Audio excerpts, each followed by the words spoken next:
Malinaw ang mensahe mula kay Derek Fisher. Hindi pa tapos ang laban para kay LeBron James.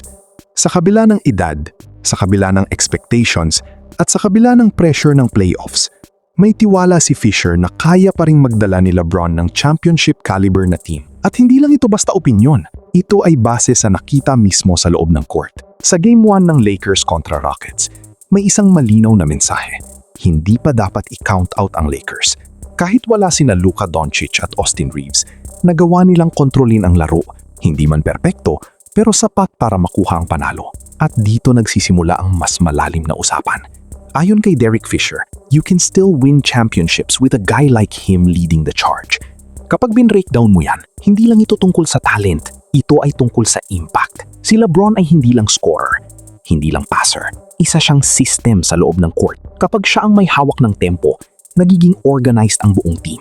At yun ang nakita natin sa Game 1. Hindi sila nagmadali, hindi sila nagpanik kahit may mga pagkakataon na nagkakamali sila. At dito papasok ang sinabi ni JJ Redick. Ayon sa kanya, naging poised ang Lakers.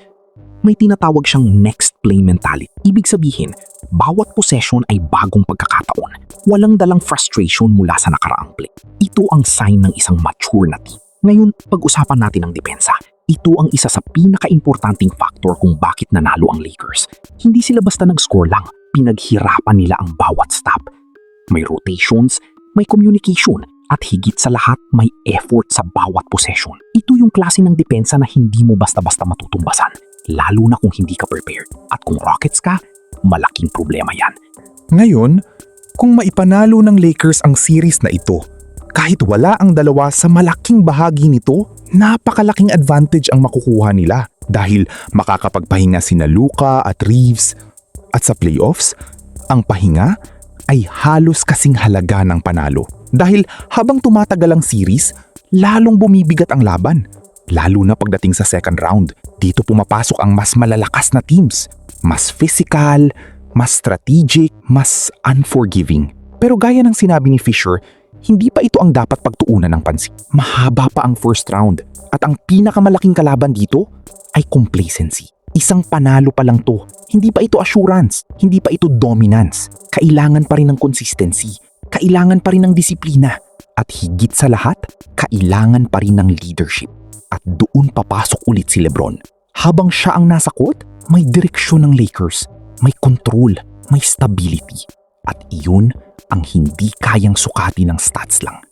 Sa kabuuan, malinaw ang ipinakita ng Lakers sa Game 1. Hindi sila perpekto, pero handa sila.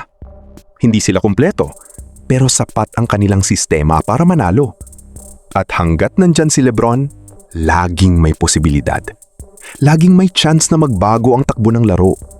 Laging may pagkakataon na manalo. Pero ang tunay na tanong ngayon, kaya bang isustain ng Lakers ang ganitong performance sa buong series? At kung sakaling bumalik sina Luka at Reeves, magiging mas delikado ba sila o magkakaroon ng adjustment issues? Comment nyo sa baba. Gusto kong marinig ang insights nyo.